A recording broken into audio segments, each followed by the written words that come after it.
Selamat berjumpa dalam materi pembelajaran pertama untuk mata kuliah struktur data. Semester 3 dan kelas A dan kelas B. Ya, ini pertama kali kita bertemu ya. Walaupun bertemu hanya lewat media pembelajaran, mengingat ini kita masih dalam pandemi COVID-19 sehingga pembelajaran kita harus lewat daring ya, seperti ini. Tapi Ibu harap ini tidak mengurangi semangat kalian untuk tetap belajar. Oke, kita baru bertemu ya untuk mata kuliah ini. Semester 1 dan 2 belum pernah ketemu Ibu, jadi mungkin kita perkenalan dulu ya. Oke, mungkin sudah sering dengar nama Ibu ya. Ini nama Ibu Debbie Siska Bogar, Eskom itu sarjana komputer ya. Kemudian NIDN-nya ini 1219128201. Ibu tinggal di Jalan Sisingamangaraja, itu perumahan Bandara Nabire. Kemudian statusnya sudah menikah, mempunyai 3 orang anak. Ibu bekerja di USWIM itu sudah sejak 2005 ya, sejak tahun 2005 sampai sekarang, sudah cukup lama ya. Oke, ini adalah materi pembelajaran yang akan kita ikuti selama 1 semester ini. Ya, ada 12 bab. Nanti kalian bisa baca satu persatu. Semoga ini bisa selesai dalam 1 semester ini. Oke, bab 1 adalah mengenal algoritma dan pemrograman. Ini buku yang Ibu pakai ya. Ini. Kalian bisa lihat, bisa beli di Tokopedia atau di Shopee, itu ada. Kalau kalian mau beli ya. Bukunya itu bagus untuk kalian pakai belajar. Kemudian untuk penilaian dalam mata kuliah Ibu ya, untuk penentu kelulusan mata kuliah ini, struktur data. Yang pertama adalah tugas 25%, kemudian ujian tengah semester atau mid 35%, ujian akhir semester 40%. Ibu harap semua komponen ini bisa kalian penuhi supaya kalian bisa lulus mata kuliah struktur data. Oke, kita masuk di bab 1. Yaitu mengenal algoritma dan pemrograman. Sebenarnya bab 1 ini Ibu hanya mereview saja ya materi yang sudah kalian dapat di algoritma 1 dan 2. Oh ya, untuk mata kuliah struktur data ini juga kalian harus sudah lulus algoritma 1 dan 2 ya. Ibu tidak tahu nih apa yang kontrak mata kuliah ini sudah lulus semua mata kuliah algoritma 1 dan algoritma 2. Ya, seharusnya sudah lulus baru kalian bisa kontrak struktur data. Oke, Ibu review sedikit tentang algoritma ya. Oke, ini ada masalah, kemudian ada algoritma, dan kita bisa mendapatkan jawaban atau solusi. Ada masalah yang diselesaikan dengan algoritma sehingga kita mendapatkan solusi atau pemecahan. Oke, algoritma itu apa? Ya, algoritma merupakan deretan instruksi yang jelas untuk memecahkan masalah. Deretan instruksi, perhatikan yang Ibu kasih warna merah ya. Untuk memecahkan masalah, yaitu untuk memperoleh keluaran dari suatu masukan dalam jumlah waktu yang terbatas ya. Jadi algoritma itu secara umum juga bisa diartikan sebagai urutan langkah-langkah untuk menyelesaikan sebuah masalah. Urutan langkah-langkah yang logis, urutan langkah-langkah yang masuk akal ya untuk menyelesaikan sebuah masalah. Contoh algoritma.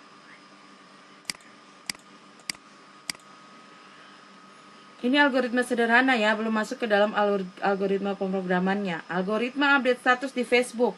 Klik pada isian apa yang Anda pikirkan. Kedua, ketikkan status yang diinginkan.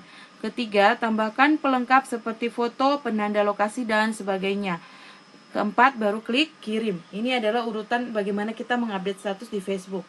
Ingat, algoritma itu urutan langkah-langkah yang logis. Perhatikan urutannya ya. Jangan sampai urutannya tidak teratur. Misalnya yang 3 naik ke 1, yang 1 turun ke 3. Ya, itu sudah tidak bisa dikatakan algoritma ya, karena dia tidak bisa memecahkan masalah karena melompat-lompat. Jadi ingat, harus urutannya masuk akal atau logis. Kemudian prinsip algoritma. Yang pertama, algoritma harus berhenti setelah mengerjakan sejumlah langkah terbatas. Ingat, kalau ada algoritma yang kalian buat, ada mulai, harus ada akhirnya. Jadi tidak membingungkan. Dia berhenti di mana, harus kalian tahu. Kemudian yang kedua, setiap langkah harus didefinisikan secara jelas dan tidak memiliki pemahaman yang ambigu. Jadi setiap langkahnya itu harus dijelaskan, ya. Misalnya kita buat algoritma memasak Indomie, kemudian kita buat urutannya, masukkan Indomie ke dalam wadah misalnya. Nah, wadahnya ini apa? Ya, itu bisa memberikan pemahaman yang ambigu atau membingungkan. Jadi lebih baik langsung kalian jelaskan di situ. Misalnya masukkan Indomie ke dalam mangkok atau misalkan masukkan Indomie ke dalam piring, ya, langsung dijelaskan. Kemudian algoritma harus efektif, setiap langkah harus sederhana sehingga dapat dikerjakan dalam jumlah waktu yang masuk akal. Artinya algoritma itu jangan terlalu panjang juga. Jadi harus efektif, kamu harus pikirkan langkah-langkahnya, ya, yang jelas. Jangan langkahnya terlalu banyak, belok sana belok sini. Akhirnya algoritma jadi panjang dan membingungkan. Kemudian ini jenis-jenis algoritma.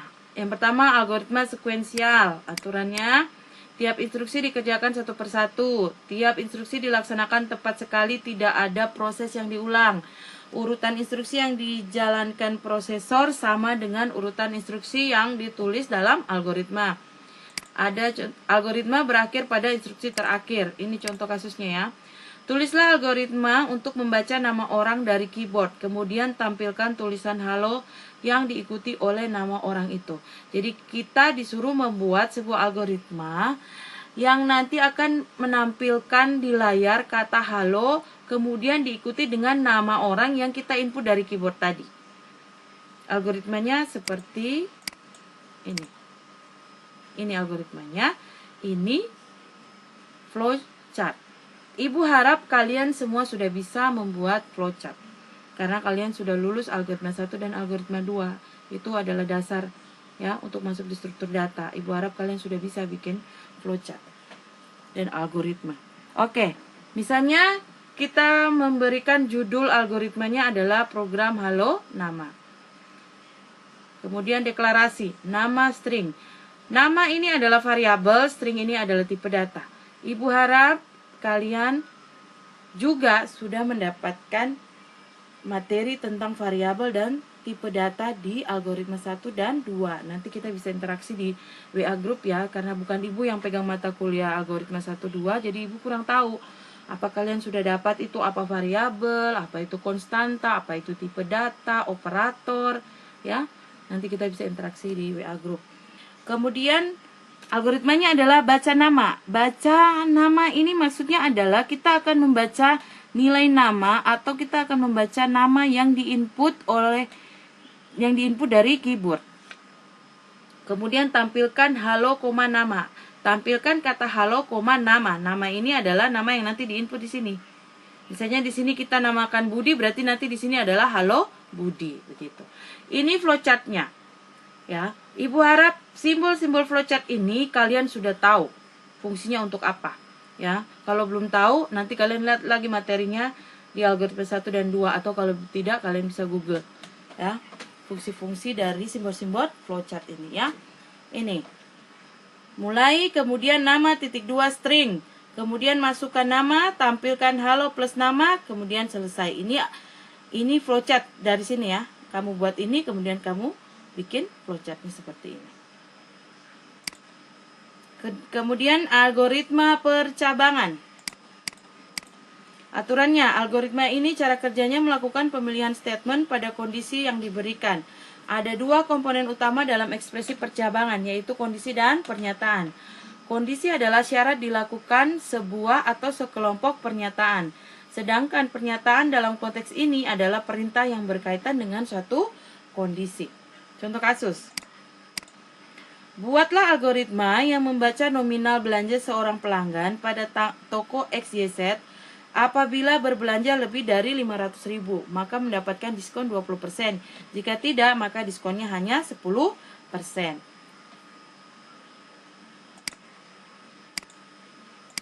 Solusi kasus percabangan tadi.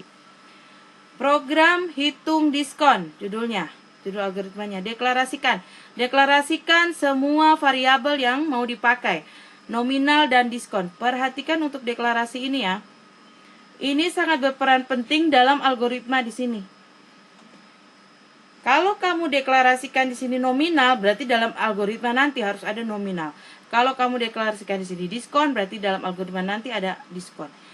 Jadi jangan sekali-sekali kamu misalnya buat deklarasinya nominal, nama variabelnya di sini nominal, kemudian tiba-tiba di sini kamu ganti dengan total, maka dijamin pasti program kamu langsung error. Kenapa? Karena kamu tidak mendeklarasikan total di atas. Ya, jadi yang dideklarasikan di atas ini pakai itu di dalam algoritmanya nanti, atau dalam programnya nanti saat kalian buat di dalam sebuah program. Algoritmanya adalah baca nominal. Artinya kita membaca nilai nominal dari keyboard. If nominal lebih dari 500.000, diskon sama dengan 0,2 dikali nominal. Oke. 20% itu untuk program tidak bisa langsung kita taruh 20% ya. Harus dipecah menjadi bilangan desimal, menjadi 0,2 dikali nominal. Else selain kondisi ini, maka diskonnya 0,1 dikali nominal. Begitu ya. Ini flowchartnya. Mulai nominal real, diskon real. Variabel nominal tipe data real, variabel diskon tipe data real. Kemudian masukkan nominal, masukkan jumlah nominalnya. Jika nominal lebih dari 500.000, ya, misalnya kita masukkan nominalnya 600.000. Kita uji di sini. Jika nominal 500.000, 600.000 lebih dari 500.000, benar atau salah? Benar. Kalau benar berarti dia turun ke sini. Diskonnya menjadi nominal kali 0,2%. Berarti dia dapat diskon 20%. Jika misalnya nominalnya kita masukkan adalah 400.000, kita uji di sini. 400.000 lebih besar dari 500.000, benar atau salah? Kalau statement itu salah, berarti kita harus ke sini. Tidak atau false. Dia akan mendapat diskon nominal kali 0,1, hanya mendapatkan 10%. Kemudian algoritma perulangan. Terdapat perulangan yang dapat dilakukan beberapa kali sampai kondisi yang ditentukan untuk menghentikan perulangan sudah tercapai. Struktur perulangan secara umum terdiri dari dua bagian. Kondisi perulangan yaitu pernyataan yang harus dipenuhi untuk melaksanakan perulangan. Badan perulangan yaitu bagian algoritma yang diulang dalam kondisi. Contoh kasusnya, tulislah teks saya pasti bisa jadi programmer sebanyak 100 kali. Jadi kita mau tulis kata ini sebanyak 100 kali di layar. Solusinya, program ulang semangat. Nama algoritmanya ya. Deklarasi i.2 integer. Variabel i dengan tipe data integer. Algoritmanya i sama dengan 1. Ini adalah pemberian nilai awal kondisi perulangan ya. Kita harus memberikan nilai awalnya. While i kurang dari sama dengan 100, tampilkan saya pasti bisa menjadi programmer. Sampai nilai i lebih dari sama dengan 100, ya, tampilkan kata saya pasti jadi programmer. Jadi dia akan mengulang kata itu sebanyak 100 kali. Setelah ini, i sama dengan i ditambah 1, menaikkan nilai kondisi perulangan. Berarti, sampai kondisi terpenuhi 100 ini, i sama dengan 100, berarti 100 ditambah 1, 101, ya. Saat nilai i menjadi 101, maka program itu akan berhenti mencetak kata saya pasti bisa jadi programmer. Ya, flowchartnya nanti seperti ini. Ya. I kurang dari 100. Dia akan uji terus. I sama dengan 1, uji lagi. I sama dengan 2, uji lagi. I sama dengan 3, sampai nilai i menjadi 100. Ya, saat nilai i menjadi 101, maka dia akan selesai di sini. Begitu. Sampai nilai i masih di bawah 100 atau tidak sama dengan 100, dia akan menampilkan ini. Kata ini, saya pasti bisa jadi programmer. Gitu. Hal-hal yang perlu diperhatikan ketika merancang algoritma. Teks algoritma berisi deskripsi langkah-langkah penyelesaian masalah. Deskripsi itu berarti dalam kata-kata ya, untuk menyelesaikan masalah. Kemudian notasi yang dibuat dalam penulisan teks algoritma berbeda dengan notasi pada bahasa pemrograman. Pseudocode atau algoritma pseudocode yang dibuat haruslah mempunyai kemiripan dengan bahasa pemrograman umum. Algoritma pseudocode itu algoritma yang bahasanya hampir menyerupai bahasa pemrograman ya, tapi masih umum, tidak spesifik ke bahasa pemrograman apa. Keempat, agar dapat dijalankan oleh komputer, pseudocode dalam notasi algoritma harus diterjemahkan ke dalam notasi bahasa pemrograman. Oke, bahasa pemrograman. Kalian bisa baca ini ya, kenapa kita harus perlu sebuah bahasa pemrograman. Ibu ringkas saja ya, komputer itu hanya bisa mengerti bahasa mesin.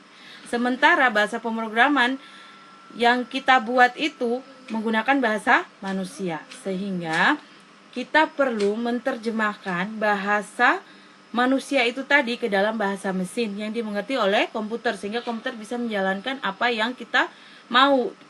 Nah, apa itu yang kita gunakan untuk menerjemahkan bahasa kita manusia ke dalam bahasa program? Yaitu kita butuh yang namanya bahasa pemrograman. Jadi bahasa pemrograman adalah bahasa yang digunakan untuk menerjemahkan bahasa manusia ke dalam bahasa mesin. Itu secara umum pengertian bahasa pemrograman. Ini jenis-jenis bahasa pemrograman. Ada bahasa tingkat tinggi, bahasa tingkat menengah, bahasa tingkat rendah. Ibu yakin kalian sudah dapat materi ini ya. Bahasa tingkat tinggi berarti bahasa yang sudah hampir menyerupai bahasa manusia ya. Itu ada contohnya. Kemudian bahasa tingkat menengah juga bercampur ya, ada bahasa manusia masih juga menggunakan bahasa mesin. Kalau bahasa tingkat rendah adalah bahasa yang masih menggunakan bahasa mesin. Artinya bahasa mesin di sini adalah bahasa yang hanya bisa dimengerti oleh si pembuat komputer tersebut. Nah, dalam mata kuliah struktur data nanti yang akan kita pakai adalah Java ya, bahasa Java dan ID NetBeans. Nanti kalian cari sendiri softwarenya Java dan ID NetBeans-nya. Itu bisa kalian download di Google. Kalian cari saja, ketik saja download Java dan ID NetBeans-nya. Itu nanti kalian bisa dapat. Ibu sengaja tidak memberikan dulu supaya kalian belajar bagaimana cara mendownload sebuah software atau sebuah aplikasi. Ya, jadi kalian coba cari itu bahasa pemrogramannya Java, nanti kalian install. Ibu tidak ajarkan lagi bagaimana cara menginstal karena kalian sudah ada di semester 3, berarti kalian harusnya sudah tahu bagaimana cara menginstal sebuah aplikasi. Kalau kalian tidak tahu, kalian bisa belajar dari Google atau dari YouTube ya. Oke, ini Java ya. Java adalah bahasa pemrograman yang dapat dijalankan di berbagai komputer termasuk telepon genggam. Bahasa ini awalnya dibuat oleh James Gosling saat masih bergabung di Sun Microsystems. Saat ini merupakan bagian dari Oracle dan dirilis tahun 1995. Oke. Ini tugas pertama ya. Tugas pertama yaitu buatlah algoritma sederhana dalam kehidupan sehari-hari. Nanti tugasnya bisa dikirimkan lewat WA ke ibu, nomor ibu ya. Oke, algoritma sederhana ini maksudnya bagaimana? Misalnya, ibu kasih contoh ya, algoritma membuat nasi goreng, atau algoritma pergi ke kampus, atau algoritma memasak sayur kangkung, ya. Kalian buat situ urutan langkah-langkahnya yang masuk akal, ya, untuk menyelesaikan sebuah masalah. Jadi mulai dari persiapan, misalnya algoritma memasak kangkung, persiapan memasak sampai kangkung itu jadi di atas piring dan siap dimakan, ya, seperti itu. Baik. Ibu akan tinggalkan nomor HP ibu, silakan nanti hubungi ibu ketua tingkatnya ya. 0822 392 75119. 0822 392 75119. Nanti kita akan buat WA group, itu digabung saja kelasnya, kelas 3A dan 3B ya, supaya ibu satu kali penyampaian di WA grupnya. Baik, kalau ada pertanyaan atau ada yang kurang jelas, kalian bisa bertanya dan berinteraksi dengan ibu nanti melalui WA group. Ibu harap kita semua tetap sehat, jaga kesehatan, supaya tetap bisa beraktivitas, dan kita berdoa semoga pandemi ini cepat berlalu dan kita bisa belajar secara tatap muka, karena ibu rasa itu adalah pembelajaran yang paling efektif. Baik, terima kasih.